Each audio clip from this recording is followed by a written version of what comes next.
Welcome in, everybody. It is another episode of Scarves and Spikes. If you guys live episode of Scarves and Spikes.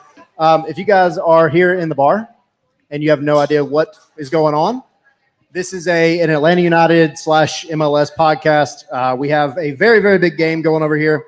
Thank you, Major League Soccer, for scheduling it on a Wednesday.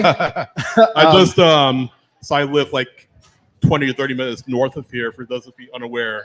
It just took me like about 50 minutes to get down here. So yeah. I'm literally just walking out of my car. Traffic is doing its job. Henry, one of our co-hosts, will be here with us soon. But again, we are an Atlanta United and MLS podcast. You guys have found yourself in the middle of a live show that is also being streamed out to YouTube and a variety of places online. So we're here to talk about Atlanta United, Inter Miami, and the guy himself, Lionel Messi, who might be playing in the building right behind us. I see some Miami fans actually here. I see some pink jerseys, very distinguishable pink jerseys out there. But I see a U sign out there. I assume that's a gentleman from South Florida representing the University of Miami. But there we go. Just in a way of introductions, my name is Signia. That's Tyler. As Tyler said, Henry, who is one of our other co-hosts, will be joining us here in short order. He got caught up in traffic himself. So is that a Fulham jersey I see? Where? I don't think just went around the corner. I think that's a Messi Argentina jersey. No, the little one. Gotcha. But yeah, as Tyler said, Atlanta United versus Inter Miami kicking off just after 7:30 at Mercedes-Benz Stadium. Of course, the big news: Lionel Messi did travel with the team. We don't know if he's going to play or not, let alone start. So we'll get that news probably around less than an hour as Starting 11 comes out. We see some of you in the chat. Dan, who is watching, good friend of the show. Dan, thanks for watching. Joe B, thanks for watching. If you're in the chat, if you're watching on Facebook, YouTube, or on X, the X platform, wherever you're watching, let us know. Let us know in the comments what you think. And we'll kind of kick the ball around until kickoff. Yeah, or until, I like that. That was 6:30 or so. That was a good segue. I like that. So we have an Atlanta United team and a Miami team, both that are on a 3-match week.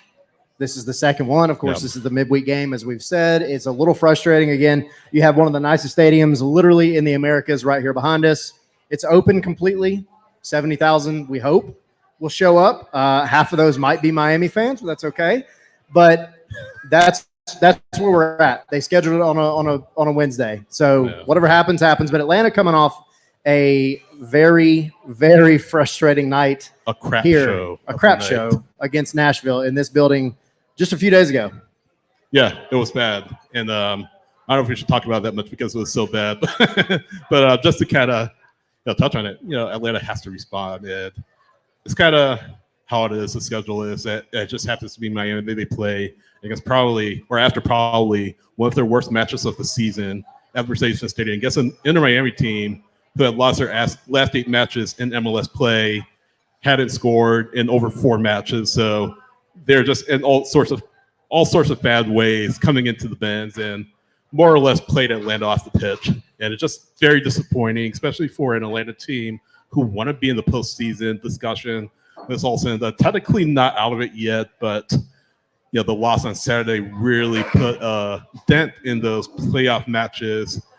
But now you have Inter Miami. We mentioned Messi traveled, Suarez traveled with the team. Again, we don't know if either will start. We don't know if either will play, but the possibility is there. That being said, Tyler, we mentioned it before. Just don't know if Atlanta United, even with all the injuries to Miami, even with the possibility of Messi and Suarez maybe not playing it at all, just sitting on the bench for the entire match, even with that, I don't know if Atlanta has what it takes to beat Miami. Granted, they've done it before with Messi early in the season in Fort Lauderdale, but it's going to be a tough task regardless of who plays, who doesn't play. So very nervous about this match, but if history is a good indicator, this team will win tonight. They just have this tendency to play up or down to the lowest competition. So could be one of those matches. And that's the maddening thing about this team right now in 2024, and to a degree going back a couple of years, but especially in 2024, you go down to Fort Lauderdale, right? You play Inter Miami, beat them 3-1, and looked good doing it. Messi started. You had the whole crew was there. And then you have Columbus come here. You win 2-0 against them. So you beat two of the best teams in the league right there. But then you go and you have this crap show that was Nashville. And so there's no way to predict what version of Atlanta United are fans going to get to see tonight. Is it going to be the one that beat Miami once already, or is it going to be the one that didn't come out to play on Saturday? Yeah, it's frustrating. And by the way, if you have a comment, if you want to discuss anything about the match, come on up. We have a mic open. I see Ariel down there is trying to get in on the action. So Ariel's going to come on up and have his say. Ariel is a good friend of the show, avid watcher, avid listener. Are you going to give him that mic? I got it. Really quick, I want to give a quick shout out to the Signia Hotel, the Nest on 4 bar, where you're sitting right now if you are here live. Great people, great food. The drinks are amazing. If you're a mojito fan like myself, get you one of the mojitos because they are amazing. But wanted to give a quick shout out to the staff, everybody here. The bartenders are off the chain. So thank you guys so much. Appreciate you guys. All right, Ariel. Hey, everybody. Oh, that's a little loud. I know you're coming in hot, man. Yeah, I am coming in very, very hot. Maybe come a little closer so you're in the shot there. Get in here with us. So what's up? How you feeling? Yeah. I'm a little worried, a little cautious about tonight, a little bit. But I wanted to speak on what you guys were just talking about, right? We've been saying for a few months now that Atlanta United plays to their opponent, right? That's been a talking point that we've come back numerous times. This past week, this was the first time that we heard the players themselves reiterate that exact same thought, right? Didn't Derek say that the better teams that we play, we have the better opportunity to, break through, right? Yep. What does that say about the way that we're working, right? If even the players can acknowledge the fact that they need the support of the opposing team for them to actually perform. Like they need the other team to perform well in order for us to perform well. And the big question that I was asking myself is, why do you need to get up for an opponent? Why not just take every opponent the same way? Like every match essentially from here, the old saying goes, like when matches kind of get to this point, the seed gets to this point, your team say, oh, every match is a final. Like that's the same for Atlanta United. Every match from here on out has to be a final. You have to approach every match like it's your last. And I'm just concerned why the urgency in training wasn't there. Well, I don't know about training because I wasn't there to see it, but I'm just concerned why the urgency on the field wasn't there on Saturday, And I think that's part of it, right? Like we've, at training and talking with, fellow journalists, people that cover the team, we've had this tendency all season Atlanta has to go into matches, and if they win, I mean, they're going to celebrate, right? But there's no big, look at what the Falcons did the other day. I don't want to get into a Falcons discussion, but, that game, it was a close game. And what do they do in the locker room? They act like they just won the Super Bowl. But then Atlanta United will lose a game, and all you hear is, we just need to move on from it. And I get the mindset. I do. I get having that goldfish mentality. Don't think about it. Don't dwell on it. But somebody's got to show some fire. Somebody's got to show some passion. And you're not seeing that. Pedro Amador got absolutely cleaned out. Absolutely cleaned out. We saw him. Said anything. Nobody said a word except for Brad Guzan. We saw him in the locker room on Saturday, and he genuinely looked like he had been in a fight. It was bloody. It was bruised. It was swelling up. He looked rough. And not a single Atlanta United player made a big deal about Sam Surridge completely taking him out. And that's not right. That's not how it should be. Tells you a lot about the state of the locker room. By the way, Tommy says hi, by the way. What's up, Tommy? He's watching. I miss you. At home. I'll get you a beer at the next game. I promise. There you go. He'll be here in a few weeks, actually. I believe in a few weeks. Montreal. Montreal. But no, kind of like what you were saying, Tyler, and Tommy brought it up the other day. What does that say about the state of the team? What does it say about just the culture of the team? And I was listening to our good friends at Five Stripe Final. You're saying, the culture of 2017, 18, 19 isn't there. You don't have that. Does seem like that, for lack of a better term, camaraderie between players. You don't see that bond between players off the pitch. And what you're just talking about is really symptomatic of exactly that. Where's that Jeff Lorenowitz? Where's that Michael Parkhurst to get his nose dirty and get in there? Kind of like what Tommy was saying, like hockey is the same way. hockey is big on that. But where is that for Atlanta United? Where's that fight? Where's that togetherness in adversity? And Dare I say I don't see it. Dare I say it? Hey, look, this is a safe space. Go ahead. Have we had that fight ever since Joseph left? I don't know. I mean, yeah, he had a very strong energy, and sometimes that energy wasn't the most positive, but no one can argue that was a lot of energy. He always, like, as he cared. He cared. And sometimes his emotions got the better of him, and it poorly affected his performance. But that energy, Giacomakis to a degree, right, yeah, we did have Gigi, but that was temporary. Right, very, very temporary. So my question is like, okay, we're sitting here talking about urgency and fight, and like the team has to show who is that person that is going to be like, let's go. I mean, you've seen glimpses of it with Dax McCarty, but he's not Dax on is the going to be field. out. He's on his way out. Yeah. With the one I was really surprised to see this year that we've discussed before because of the Rooted in the Stripes videos was Noah Cobb. But Noah Cobb is 18 years old. Yeah. Right. He doesn't need. I mean, I'm glad he's doing it. Don't get me wrong, but he's 18. The 30-year-olds on the team, whether you want to or not, aren't really going to take the words of an 18-year-old that heavy, that seriously. Yeah. So it's an inherent problem overall, and it's something that you see. I mean, you came out this past match after this 2-week break from Charlotte. You beat Charlotte. Before that, you had, you knocked yourself out of the Open Cup, or I'm sorry, Leagues Cup, and you had this break. You should have came out this match Saturday and been on fire. But you 10 minutes in, you're down a goal, almost down 2, and you look like you can't even get the ball. It's a problem. So in the interviews, Brooks was very, very forward about the fact that every single game is a final. That's what he said himself, right? But I mean, I don't want to interrupt you, but like those are just words at this point. It seems like. So I'm saying if we focus on Brooks's words, where was Brooks's energy last game, right? Like he put in 25 and a half crosses, one of which was nowhere. And I'm not knocking on Brooks. I know he's got a lot of crap over the past week or three days, really. But yeah, I agree. Like you got to step up and be the leader, and being a leader isn't just always about trying hard. I mean, everybody out there is trying hard. I will tell you for a fact, going to the training ground, being in the locker room, these players, it's not that they're not trying.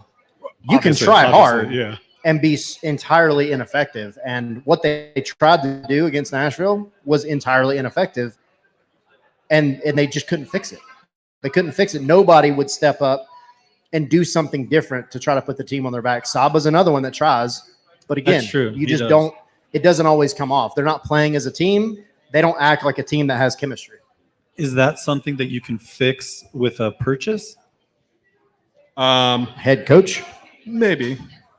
Yeah, head coach definitely would help. Definitely. Before we get in here real quick. Henry, get in here. I want everyone to see what color Henry is wearing. Yeah, this on a night traitor. Tonight of all nights. All right, here I got to defend myself here because I didn't even realize I'd packed this. I went to work today and this is the shirt I packed. And I was like, I forgot what game today was. And I can't believe I did that. But you look spiffy. I'll be fair. You do look spiffy, but you Okay. chose the wrong color. this was a gift from a friend. And I was like, okay, I got to wear it at a match now. And I was going to wear it at the last match. And then I forgot, for some reason. And I brought it to this match without thinking, who's coming in Does today. it have Messi emblazoned on the back of it? It does not. What's up, guys? welcome. We're just discussing the finer traffic, points too. of this past weekend, and complaining a little bit more. Yeah. I kind of jogged over here from the parking deck, so I'm still catching my breath. Well, we're throwing you right in the fire. What are your initial thoughts Of tonight, Yeah, I mean, I don't expect it to be really good. I've shared my thoughts after the game on Saturday. I mean, if this team comes out the same way, I'm honestly not expecting a better result for sure. Look, I just want to see a change. I want to see some more fight, some more effort. I don't want to see a team that comes out and in the first 5 minutes just gives the ball away, just doesn't look like they want to play. I want to see them want it more today than Miami. I want them, this is your house, man. These are your fans. Yeah. They deserve better than what you've been giving them. And if you can't do it against Nashville, well, gosh darn, do it against Miami, Right. man. Everyone's watching you now. Okay, make it worth it. Put all of your blood, sweat, tears, and whatever. Okay, just make it a performance to remember. If you lose, you lose. Okay, but lose, like, go down swinging. Yeah. No, like you're kind of getting it. I just want to see a pulse. And soccer's like that, where I mean, you lose like 3-0, and at least you have shown an effort. But you can look back and say, "Hey, we lost to a better team," and hopefully, Atlanta wins. But if in the off chance that they lose, I mean, they're not really favored to win tonight. But if they do lose, I just want to see something that says, "Hey, we care. We actually care about the result. We actually put in the effort." I didn't see that on Saturday. I don't think any of us saw that. I don't think any of the fans that are watching saw that. So I think that's the most frustrating part. That, like you were saying, gets at home, but you don't see a lot of, passion and energy outside of a few select players. That has to be shared across the roster. And at this point in time, I don't see it. I just don't want to go home today thinking, man, that was a team that just gave up. Yeah. I don't want to think that. And I thought that on Saturday. You can give me a hug in a few minutes. Ariel said he wants to give him a hug in advance. We know Ariel's feelings about this match. I mean, I agree, though. I don't want to leave here tonight with the same attitude I did Saturday, because that was miserable. It was frustrating. And, obviously we cover this team and we cover it from an Atlanta perspective. We're going to be biased, right? Like, anybody that looks at this team would have much quicker come to the same conclusions we did Saturday. If we're being honest, a lot of pundits, journalists, and people have looked at Atlanta for a while now and said, well, this is what you're getting week in and week out. You have a good game, you have a bad game. You have a bad game, and you might have another mediocre game, but you've never once put together a genuine string of good games to show that you deserve a spot in the playoffs. You haven't had a win streak greater than 2 this season. Let that sink in. Yeah. By the way, Dylan saying in the chat, Henry getting blamed if we lose. So. And yeah, full stadium. I see that being asked. It's open. I don't know if it's going to be full. Right. It's Full going to be of open. Miami fans. Yeah. The ones that I saw on the street coming over here with the vendors selling the knockoff Messi shirts.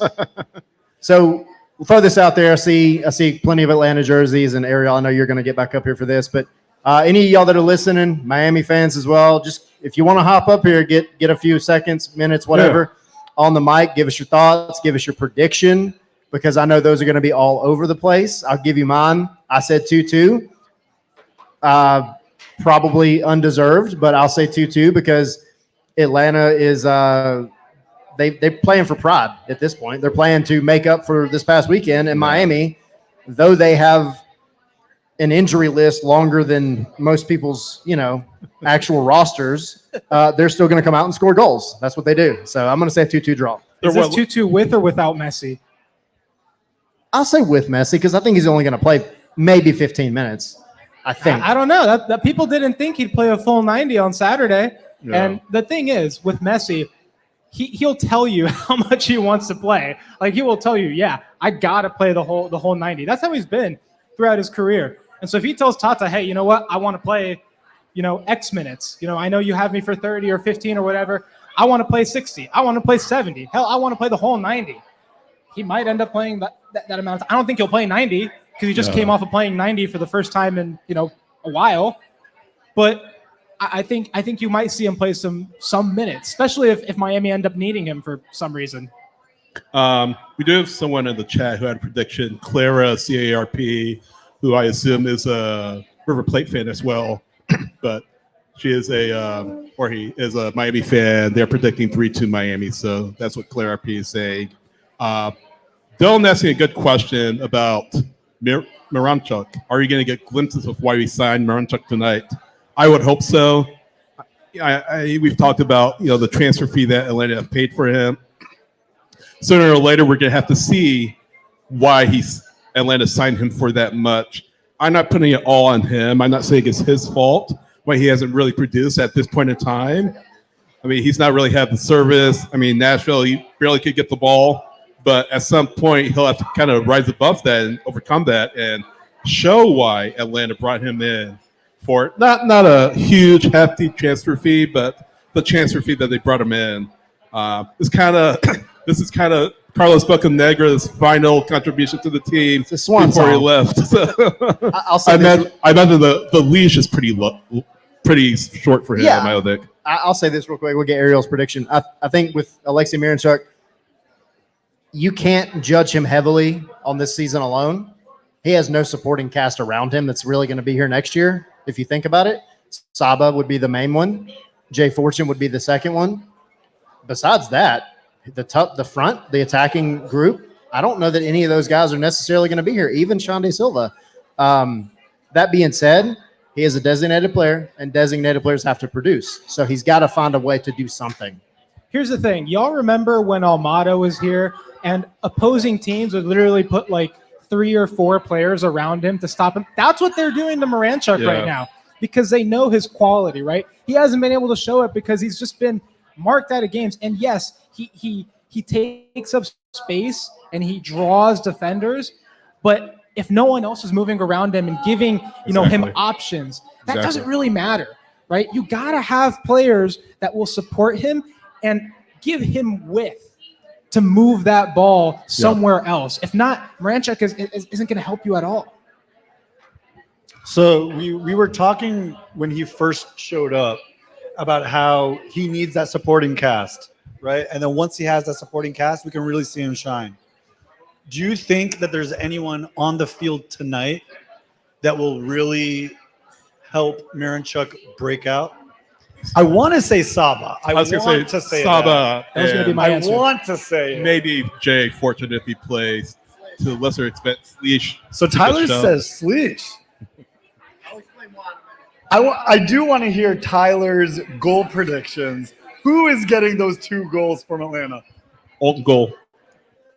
Miranchuk. And probably himself because he's going to have to do it himself. And I'll give the second one to Saba with an Alexei assist. Good shout. Are those out of open play? Yes. I gotta have some hope here. Tyler is asking a lot, but Tyler is carrying the hope of Atlanta on his back. It's heavy.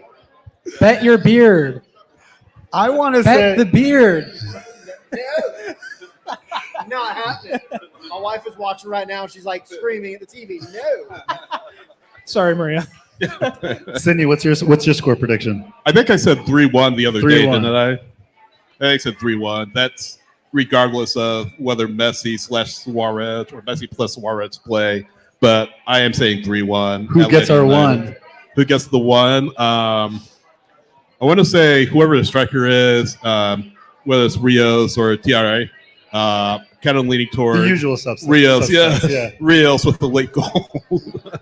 But 3-1 Inter Miami. What about you, Henry? I'm going to go with 3-1 as well. Here's my thinking. I think the goal is going to come from Miranchuk with an assist from Edwin Mosquera. Here's the thing. Mosquera, he brought to the left side a dynamism that I had never seen this season from Shande Silva. This season. Last season, I saw him much more dynamic. This season, Shande Silva has been a disappointment to me. Mosquera just re-energized the left side in that game when he came in on Saturday. He was one of the few bright spots on the team. He's not a perfect player. He still needs to work on a few things. But to me, he can destabilize that Miami defense just enough, potentially, to create an opening for one of those players up top, whether it be Rios, whether it be Miranchuk. And I want to believe that Miranchuk is finally going to get a goal involvement today because, gosh darn it, he needs it. Now, Mosquera, he has an option next year, right? Yeah, he's an option next year. So he's playing for his job, isn't he? You would hope that you maybe in the offseason, maybe you get some return for him. Maybe you look to trade him, or maybe you expose him in the expansion draft, freeing up a U22 spot for you. That way you can use it toward, I would say maybe outside backup outside back or something like that. A player that may not start but may sit behind Amador, learn under Amador, and be that backup, that's a thin spot of the roster right now. Because if Amador wasn't able to play, we'll probably see Matt Edwards playing tonight, getting significant minutes. So that's definitely an area of need for Atlanta. But going back to Mosquera, we need to. You're talking about his dynamism, is what I'm trying to say. Talk about what he can offer to the team. We need to see that tonight. Silva, we haven't seen it. Maybe it's because of his foot. He's been dealing with his foot for the entire season, so maybe that's part of it. But like I said, Mosquera's playing for his job, and really Silva's playing for his job. I would say, he has been playing for his job for a minute, or at least he should have been. Yeah. So I'm gonna mix everyone's predictions together. I'm gonna take Tyler's hope with the realism of everyone else. Okay. So I think the score is gonna be 3-2. For who? It's going to 3-2 Miami. Okay. Miami's going to win. Miami, Messi's going to get another brace because that's done with Miami.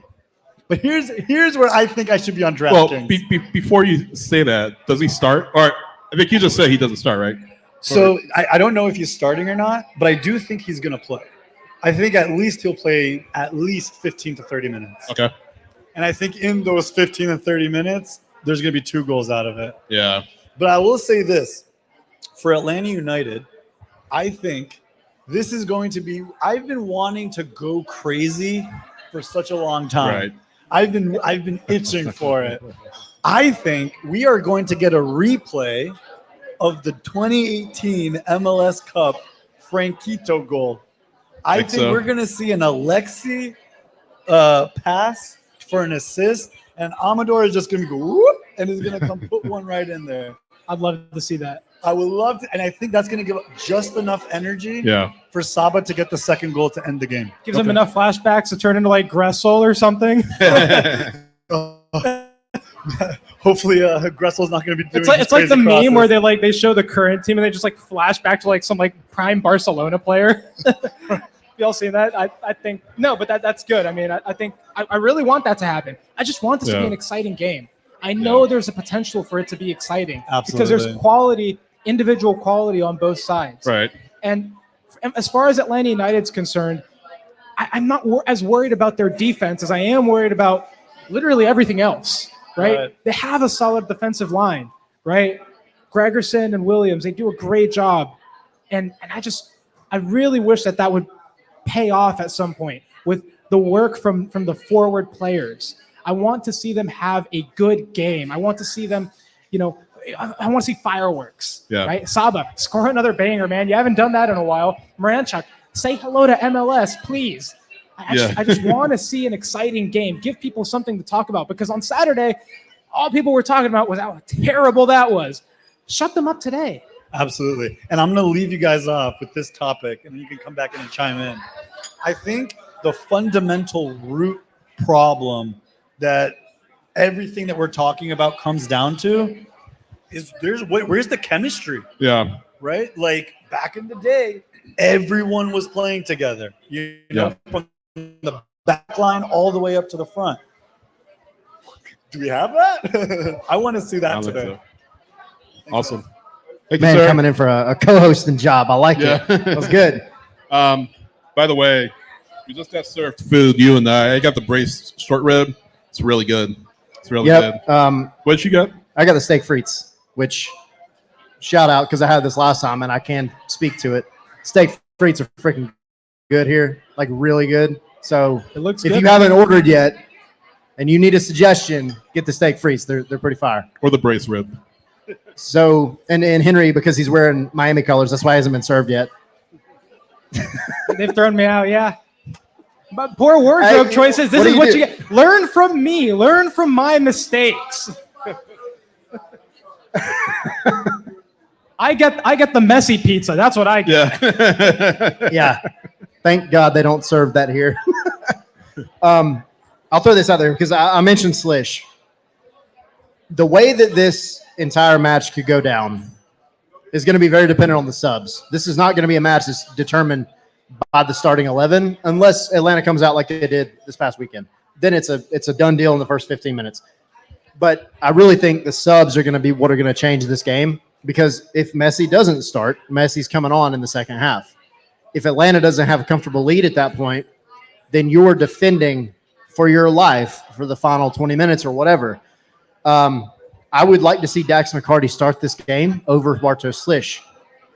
Because in my head, this is me just trying to think through this, Dax McCarty is going to give you some stability in the beginning of the game and some life and some leadership when they need it. And then he's not going to play the full 90. It's just, no, he's not. Right. That's Dax.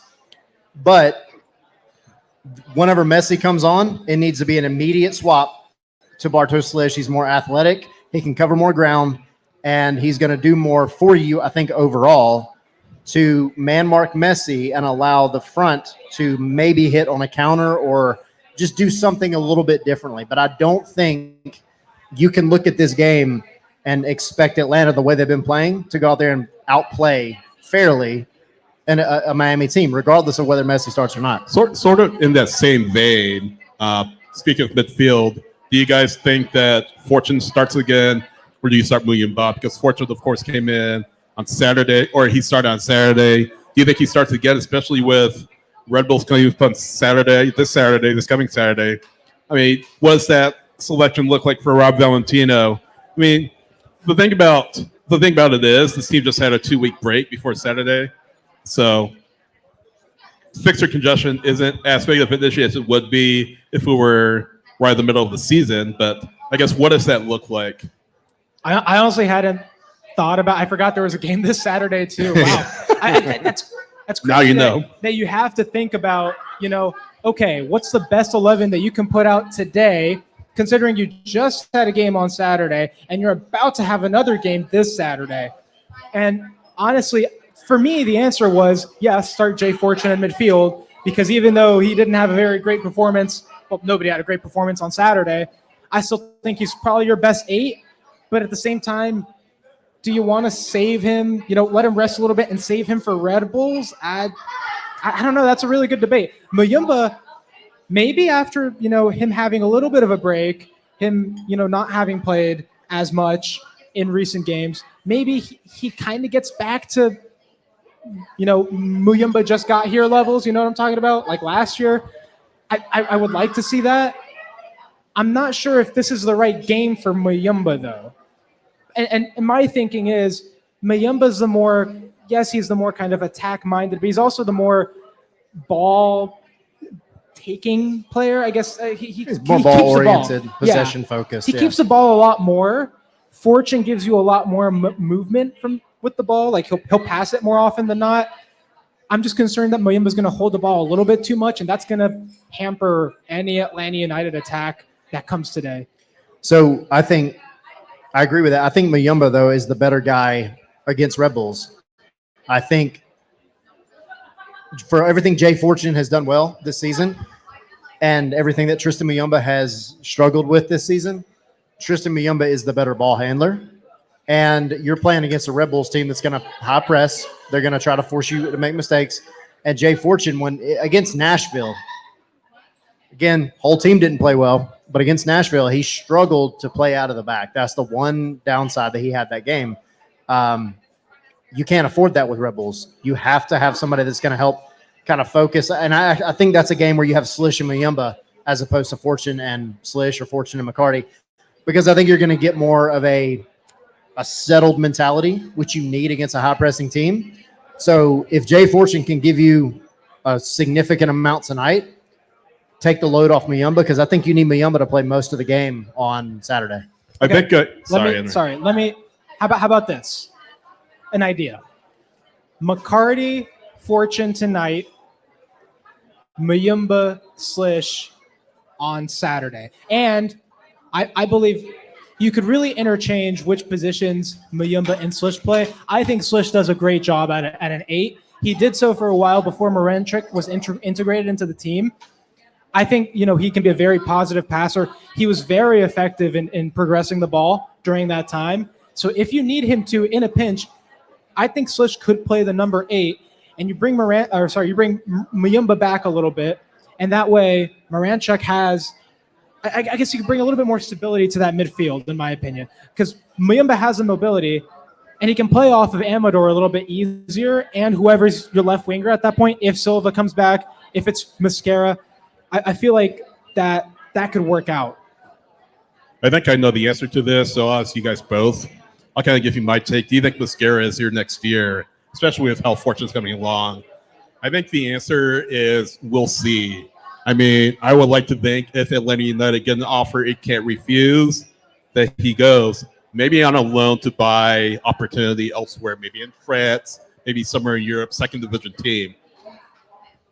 I think along with that, though, if you make Fortune kind of your A option at that spot, you need somebody behind him that can help him, who can take over those minutes if he can't play. Because, granted, he's still a young player, but you want to nurture his development. You don't want to sit him on the bench all next year. He'll get his chances regardless, but I think he'll be a very important player for Atlanta United come 2025, and that might mean a decision needs to be made for Million Ball. So I think if Garth Lagerwey and whoever the GM ends up being does get an offer saying, hey, we'd like to bring him in on loan and then have a buy option at the end, I think you accept that. If not, I don't have any qualms with him being here next year, but he needs to understand, look, you need to be consistent. You need to be better because you have a younger option behind you who's ready to take over your minutes if that doesn't happen. So maybe that lights a fire under him with the opportunities that he gets toward the end of the season because, again, like we said, like a lot of these guys, they're playing for their jobs. They're going to have a new GM. They're going to have a new head coach who's going to be very, very going to be scrutinizing these players very closely, saying, hey, who's going to be part of this team in 2025 and who's not going to be part of this team in 2025. So I think it's something to keep in mind. Yeah, and I agree with you. I think but that's the thing too. When you look at the way that this team is set up going into the offseason, you have so much potential turnover. Mascara was signed in 2022, was on a 4-year contract. What's up, buddy? I got a question and a prediction. Let's go. Come on in. Let me finish this and let's get in. But you can come get in the limelight. You ain't got to stand back there. But yeah, I think he's a guy that we always kind of said was a project guy. But when he comes on, he brings energy. He brings something different. He brings something right now more than what Sean De Silva's brought. But you're having 9 guys that could potentially be gone this year, whether you pick up options or just their contract's over. Jay Fortune is one. You keep Jay Fortune. And there was one more that I said for a while, and I can't remember who it was. That's how bad it's been lately. But Jay Fortune's the only one right now that I know for sure that could be on his way out that deserves to stay. So that's 8 guys. And then you could, trade some guys. You could change some things up. But the depth chart for this team could be entirely different come February of next year. So what you got, Jason? What you got, buddy? So question is, you think there'll be any rotation on the lineup based on the performance against Nashville? Or will Rob roll out the best possible players against Miami? And then I'll leave it to you guys, but my prediction is 3-0 Miami.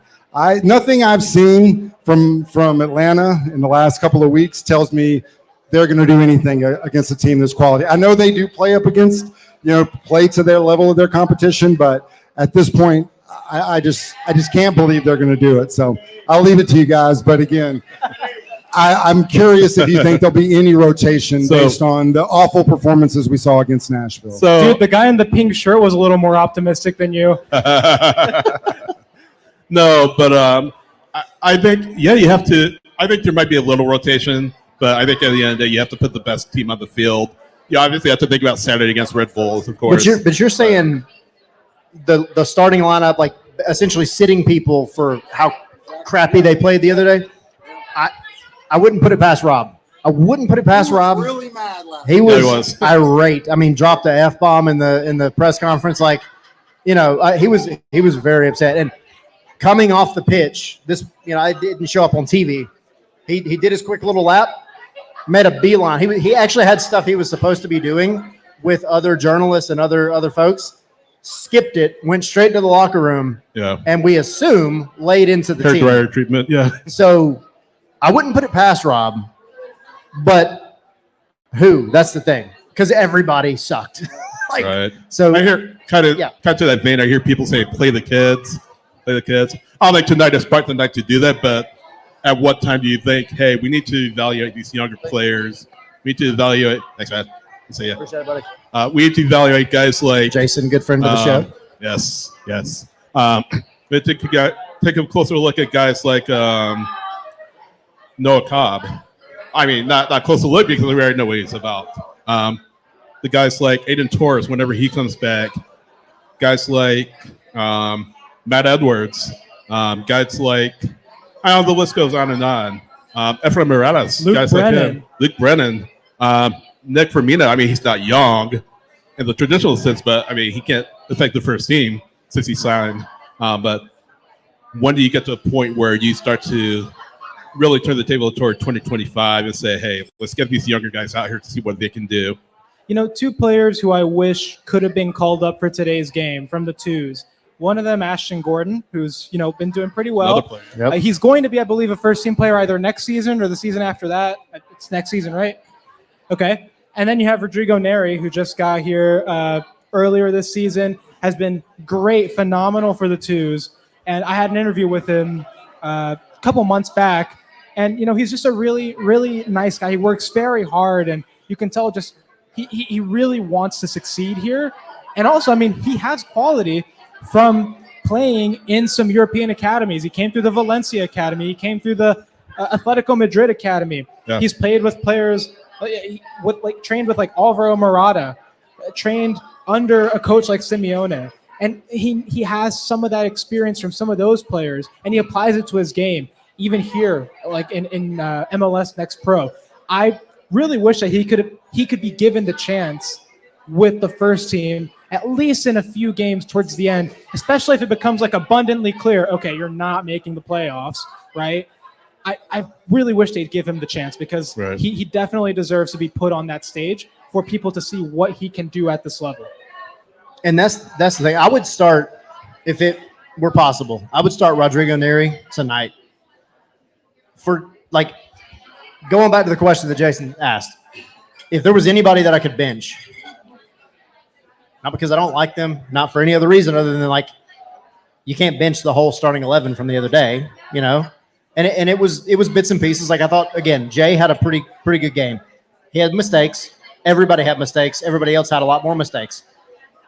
The front two, your strikers, that we keep flip-flopping back and forth, they have their strengths, they have their weaknesses, but neither one of them have been consistent. That's the problem. So, like in this past game, it was mentioned that Daniel Rios and Alexei Miranchuk are trying to build this connection, which I think is great. Didn't see it on Saturday. Did not see that connection at all. You got a guy that's hungry, that came from very, very serious European academies, knows how to score goals, and he actually fits the profile of what this team is, at least right now, trying to do. And he is a guy that I think could step in front of, especially a game like this. The whole thing's open. The bins is completely wide open. I think he's the kind of guy that thrives off of that. If you could put him in there, that would be the one that I would bench, would be the number 9, whoever it is, whether it's Jamal or Daniel Rios. But can't do that. So it's tough. Rob Valentino's in a crappy spot because he doesn't really have many options. By the way, real quick, I keep looking behind me to see if the roof is going to be open. Granted, it's still like an hour and 25 minutes till the match starts, but we'll see. We've received no indication whether or not the roof will be open or closed. So. Oh, they said it was going to be open. I said it's going to be open? Yeah, they announced it on Twitter. Good night for it, too. So. Yeah, I'm kind of shocked by that. They put that out on Twitter, okay? Yeah, it's been mentioned. Yeah, it's going to be open. Now, to be fair, I have seen where about this time they said it's going to be open, and then like 5 minutes before kickoff, they're like, no, it's not actually, because something changes. But, I mean, it's beautiful outside. I'll give it that. However, if you really need a day, if you really need a day to close the stadium and make it louder for your home team, today's the day. But whatever, that's beside the point. But going back to the conversation about our strikers, one of the things that has resulted in this team's struggles up front is really the change in the type of striker that you have. ever since Yorgos Giacomakis left, because Daniel Rios and Jamal Tiare, both of them, although they have some similar qualities, basically both of them are tall, they're very different in how they just their ability compared to Giacomakis, right? Because Giacomakis, it seems like he had a magnet for the ball on his head, on his feet, just anywhere. It's not the same for these players. Yeah. And that's the thing, right? This team, I feel like, still is living with the shadow of having Yorgos up front, especially in that last game. I go back to Brooks Lennon sending 10 crosses, of which one was accurate, because really, Yorgos Giacomakis isn't there to instinctively know, oh, Brooks is sending this cross, I got to be in this position at this moment to put it in, right? That Rios and Tiare, they don't have that instinct, that same instinct. And so those crosses go to waste. And like I said it, like I tweeted, hey, someone tell Brooks Lennon that the crosses aren't working. And a couple of people in my Twitter mentions got mad at me. They were like, it's not Brooks's fault that this is happening. I'm like, well, okay, he could have adapted to the game model a little bit. He could have adapted to the way the game was going. If you've sent 10 crosses and none of them are working, why would you send more? You know what I'm saying? Like, try something else. And that's the thing. This team needs to change how it is playing based on the players that it has. It needs to realize, okay, Yorgos Giacomakis isn't here. So these crosses, they may not work all the time. So maybe we got to try some different ways to get in the box. Go to the end line, low cutback, play inside. Maybe Brooks cut inside like you did last season a few times. He used to go into midfield and cut inside, and no one knew where he was. Look at the third goal against Miami last season in this very same stadium. Brooks Lennon appears in the middle of the box out of nowhere. Do something like that. Make it unpredictable for Miami. What do you guys make of him? I mean, we talked about it with Tommy the other day, but what do you think of Brooks? I mean, it sounds like the team wants him around for a longer time period. I mean, he was brought up a few months ago as one of those longer-term players. But, again, with the new GM coming in, with the new head coach coming in, I mean, this is a player that you maybe look to get a return for. He's a West Coast guy. San Diego, I'm sure, will be looking for a right back. Is that a conversation you have? I mean, I'm sure they'd be willing to listen. Yeah, I mean, I think you have to open the door. Statistically, Brooks Lennon is one of the best right backs in MLS. His crosses against Nashville were really bad. Those things can be the same. They're not mutually exclusive. He had a rough day, as did everybody. I've said it a million times. He's had kind of a rough run of form the past I would say 4 months or so. You have to be open to a variety of offers when it comes to Brooks. And the one that, going back to what you were just saying as well, though, Brooks Lennon is putting in crosses. They were not accurate, but when they are accurate, he's got one target, and that is the far post every single time. Every time. Needs to mix it up. Somebody has to be cutting in from the left-hand side, cutting towards that back post with some speed to be able to get some leverage to get over the top of their defender. If you look at the goals that have been scored off Brooks Lennon's crosses, they're not directly in the center of the box. They're, in transition moments or semi-transition moments where you've got guys flooding the box and somebody's coming towards that back post and they're getting up in the air and they're getting on the end of it. He's not going to put in the one directly on a dime like a guy like Thiago Almada could. And that's what the team is still searching for, and they're not getting it. Uh-oh. Oh, no. Opa. Red card. Yeah. Go ahead, Dan's comment real quick on YouTube. Kind of talking about the attack from a broad sense. But he says, for me, it's all about their movement. PRA always goes back post. Rios goes back in middle, rarely to the front. Brooks excels with consistency, which hasn't been there since Gigi. So that kind of speaks to our larger point about Gigi, what the team has been missing since he went to Cruz Azul a few months ago. I mean, TRA and Rios were never meant to be number one, number nines, right? Top number nines, right? And we're getting really what we expect from them. But at the same time, you're getting better than you've ever got out of a backup striker. Yeah, that's true. But at the same time, you gotta work with what you got. So I think This team everybody's- hasn't been really doing that. Yeah, and I think it's weird though because like everybody kind of still looks at both of them as backup strikers, but they're not backup strikers anymore. They're two guys competing for a spot, and right now it's really a coin toss. That Daniel Rios he had a good run of form for a month and a half, but nobody's taken that and ran with it. And knowing good and well that Atlanta needs a striker, and they're going to need a backup striker anyway next year. So at least play for the ability to either keep your job with Jamal or win the job and get out of a loan with Daniel Rios. And I haven't seen that out of either one of them consistently. Yeah, I mean it's a tough position because there's so much pressure when it comes to scoring on that position, and you absolutely have to get it right. And this team was counting on Gigi being the guy for this season. And I was excited when they signed Rios because I said, oh my gosh, we have a starter and two pretty darn good backups for MLS quality. And, now that you're counting on them, I think you had to expect the what's it called? The offensive, I'm blanking on the word, but your production. Output. Yeah, that. You had to expect that to go down with Gigi's departure. I just think, I know that they wanted to say, yes, we fully believe in Rios and Tiare to pick up the slack, and we believe in their ability to be the starting guy for the rest of the season. But you could never really expect them to live up to that level because Gigi was on another level. Whoever else you were going to bring in the summer that, eventually didn't end up happening, they're on another level too.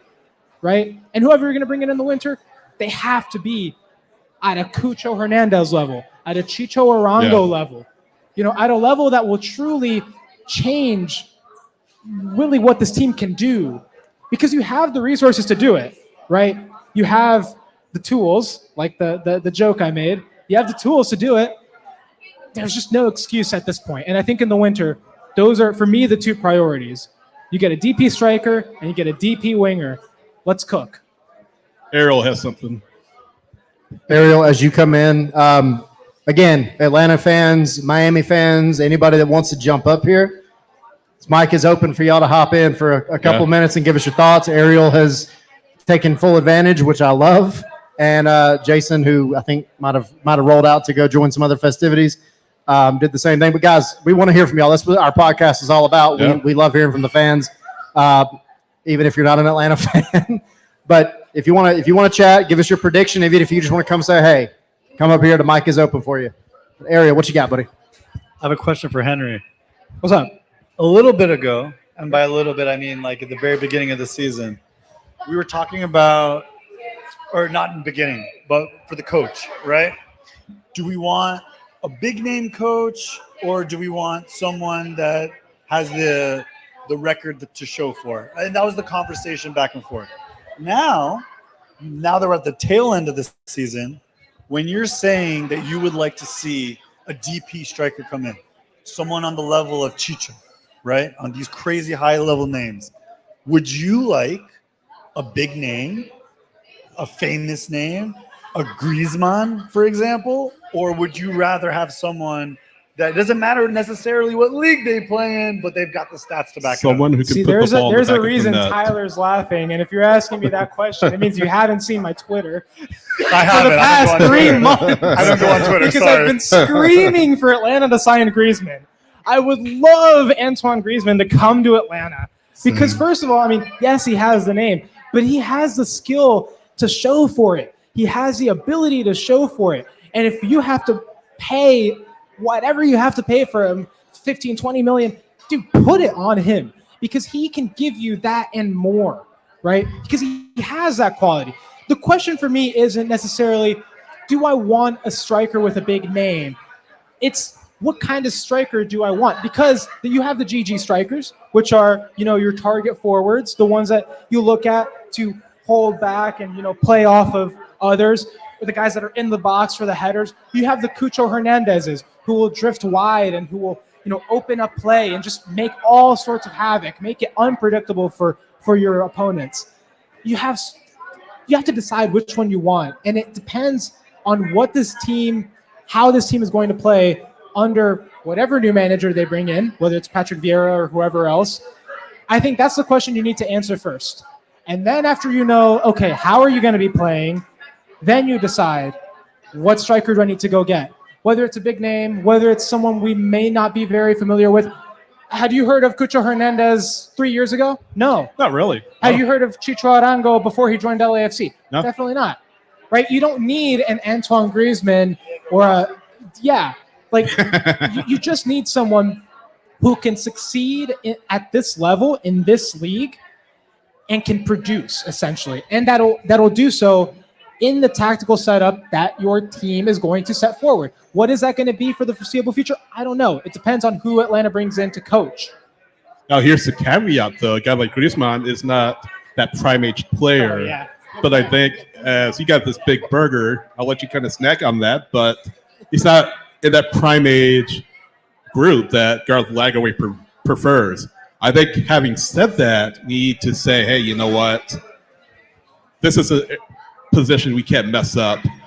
We may need to look kind of outside of that prime age bracket and get somebody in here who can consistently produce. Maybe it's not a Griezmann. Maybe it's more like what you're just talking about, Cucho or Chicho, that maybe was known in a few circles but not widely known. So at the end of the day, someone that can score and put the ball in the back of the net, make the team better, is someone that I would want to see. Ooh, starting 11. Starting 11 is out. Starting 11 is out. All right, well, Let's take a look.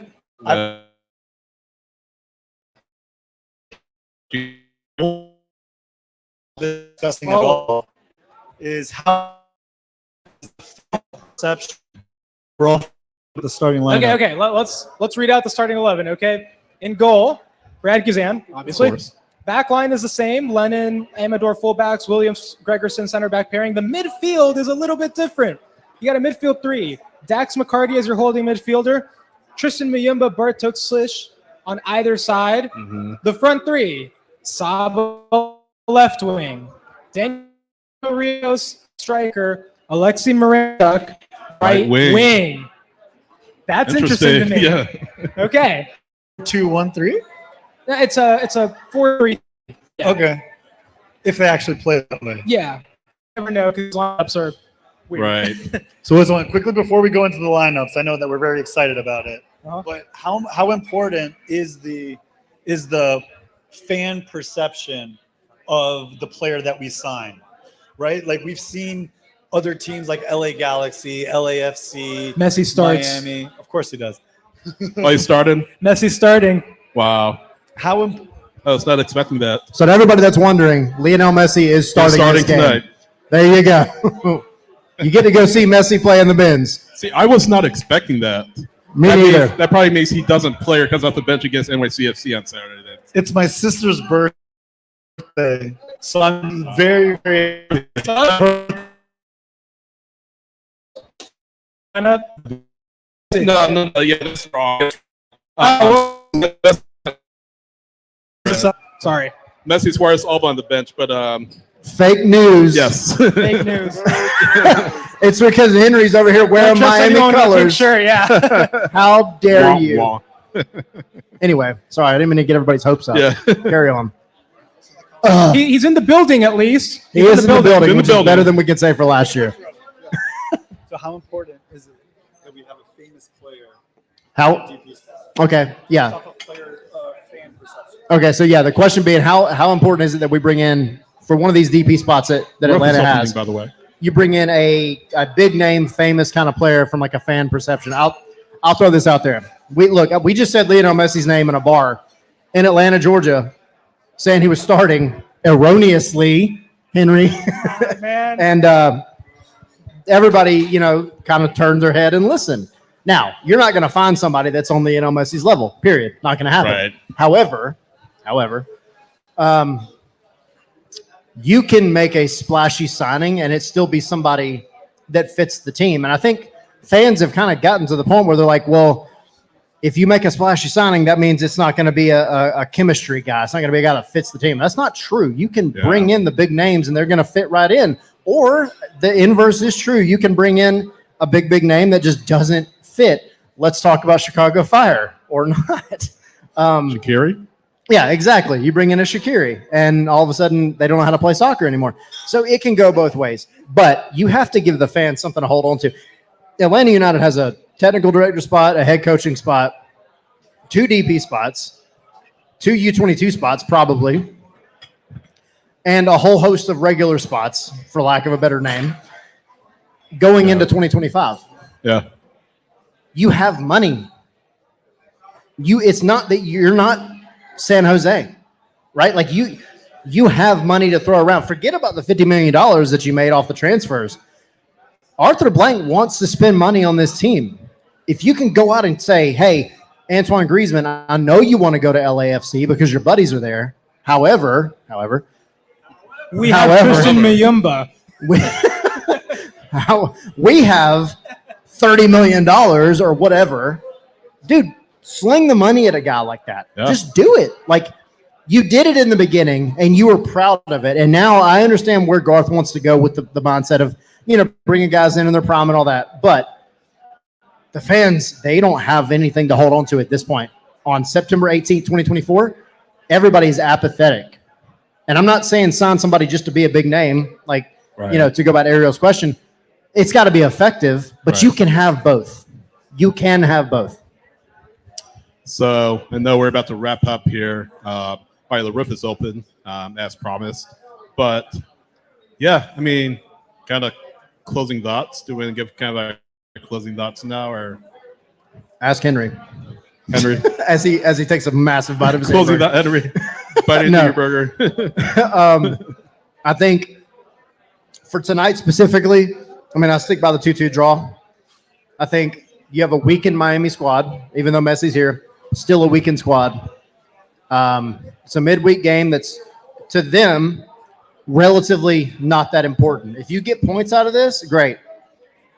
But to Atlanta, they're playing for pride. So I hope that I see something much bigger and better than what we saw on Saturday. So I'm sticking with the 2-2 draw, and going forward, the bigger story of the entire rest of the season is going to be, do y'all come out every game for the rest of the season, whether you make the playoffs or not, and show fans that you're putting forth the effort, and exactly actually make it obvious that you're putting forth the effort, because you didn't see it last week, and you got to show it tonight, and you got to show it for the final 6 matches of the season.